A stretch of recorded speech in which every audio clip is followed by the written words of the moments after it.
राजपूत जी, शुक्रिया आपका। पहला मेरा प्रश्न है कि इस चुनाव के नतीजों से कांग्रेस ने क्या सीखा।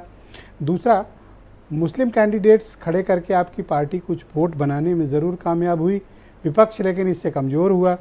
तीसरा, आपने दावे किए थे कि ये चुनाव चमत्कारिक होंगे, परिणाम चमत्कारिक होंगे, और आप देखिएगा कि गांव-गांव, पाँव-पाँव, नगर-नगर, डगर-डगर काफ़ी कुछ होने वाला है।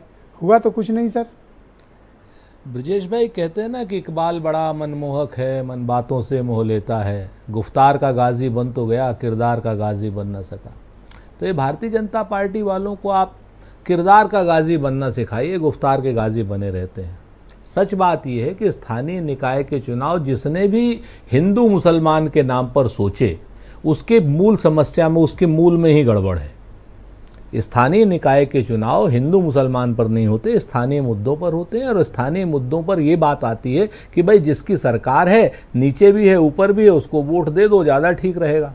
और या फिर जो हमारे लिए अच्छा, क्या नाम, हमारे एक्सेसिबल है, वो उसको वोट दे दो, अच्छा रहेगा। तो ये अपने आप में एक स्थानीय निकाय का पहला रहता है। रही आपने जो कांग्रेस वाली बात की, उसमें पहले बता दें कि पिछले स्थानीय निकाय के चुनाव से इस स्थानीय निकाय के चुनाव में हम आगे बढ़े हैं। हम संगठनात्मक रूप से कमज़ोर थे, ये हम स्वीकार करते हैं।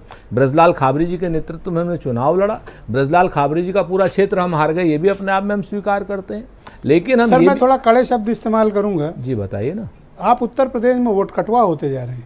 ये आपका अपना मानना हो सकता है, क्योंकि आप डिबेट हिंदू मुसलमान की पॉलिटिक्स या मतदाताओं की कर रहे हैं, तो ये आपका अपना मानना हो सकता है। लेकिन मैं आपको बहुत जिम्मेवारी से कहता हूं कि स्थानीय निकाय के चुनाव में, जहां पे गली मोहल्ले का चुनाव होता है, वहां पर विचारधारा से कहीं महत्वपूर्ण आपका सामाजिक सामंजस्य। ये बात आपने दूसरी बार कही, इसका मतलब आप सहमत हैं कि मुद्दों के आधार पर ही चुनाव हुआ है। मुद्दों के आधार पर चुनाव हुआ, और पब्लिक इसलिए चुनती है सत्ताधारी दल को। सड़क, बिजली, पानी, रोड, ट्रैफिक, गंदगी, सफाई, इन्हीं पर तो चुनाव हुआ है। उससे अतीक और माफिया पे तो हुआ नहीं। नहीं, उस पर वो इन लोगों ने छौंका लगाने का काम किया है। मैं आपको फिर से कहता हूं, उन्होंने छौंका लगाने का काम किया और पूरी कोशिश करी। जैसे इन्होंने कर्नाटका में पूरी कोशिश करी थी बजरंग दल के नाम पर, बजरंग बली के, जो जिस तरीके से प्रधानमंत्री जी ने किलो में गालियां खाई, गिन के गालियां खाई, प्रधानमंत्री जी ने दल के नाम पर बजरंग बली को बीच में लेकर के, और बजरंग बली की गदा भाजपा की पीठ पर और प्रधानमंत्री जी की पीठ पर इतनी जोर की पड़ी है कि अभी तक दर्द से करा रहे हैं। सर, आपने 3 बार कहा कि मुद्दों पर चुनाव हुआ है, तो इसका मतलब जो बीजेपी को मैंडेट आया है,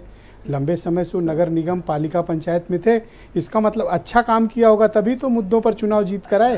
अगर आप 25% को पूरे उसमें जीतने की बात करते हैं, तो निश्चित तौर पर 25% लोगों ने इनके ऊपर भरोसा किया है, लेकिन 75% लोगों ने तो इंडियन डेमोक्रेसी में मैंडेट ही इंपॉर्टेंट है सर। 50% का आंकड़ा तो होता नहीं। मैं तो सहमत हूं आपसे। मैंने तो कहा ही नहीं कि 25% लोगों से के मैंडेट से जो चीज चुन करके आई है, तो 75% उनके विरोध में है। और चूंकि लोकतंत्र में सर गिने जाते हैं, तो सर इनके पक्ष में है। इसमें तो कोई 17 तो सर, ये 22 में झटका खाए, फिर 23 में झटका खाए, 24 में तो स्टैंडिंग बड़ी कठिन है। मैं ये इस चुनाव से आप बिल्कुल, हाँ, कर्नाटक के चुनाव की मैं अभी आपसे फिर वही बात कर रहा था, बार बार डिरेल करने की कोशिश कर रहे हैं। नहीं, मैं भी तो यूपी में जो फर्क पड़ेगा, जिस तरीके से आप कम्युनलाइज करने की बात करेंगे या कोशिश करेंगे भारतीय जनता पार्टी के मित्र और उनके समर्थक लोग, तो निश्चित तौर पर आज की डेट में अगर डबल इंजन की सरकार से लोगों ने नाली पनारे और सड़क की, बिजली की बात सोची है, जो उनको नहीं मिल रही है इस वक्त, अगर वो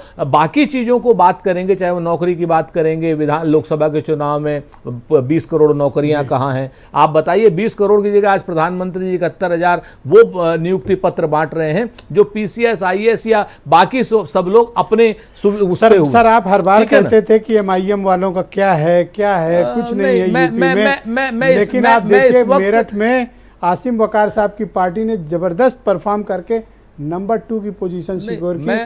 मैं वकार साहब आपके